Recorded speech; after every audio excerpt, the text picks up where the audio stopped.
Sunt multe povești despre cartier. Pe piesa asta povestea este puțin la fel. Așa cum am văzut, așa cum am crescut, așa cum ne-am bătut, ne-am ridicat, ne-am căzut. De la început, îți amintesc cum am crescut, cum ne-am bătut prima dată pentru prima fată.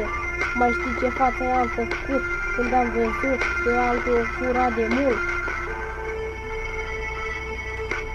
Hai să o luăm de la început, ți-aduce aminte cum am crescut pe strada noastră, când mama ne striga de la fereastră.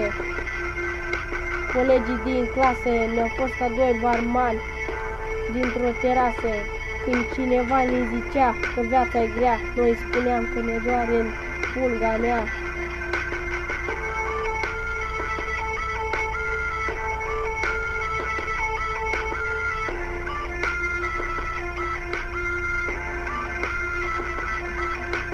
Hai să o luăm de la început, ți-aduce aminte când am crescut pe strada noastră, când mama ne striga de la fereastră.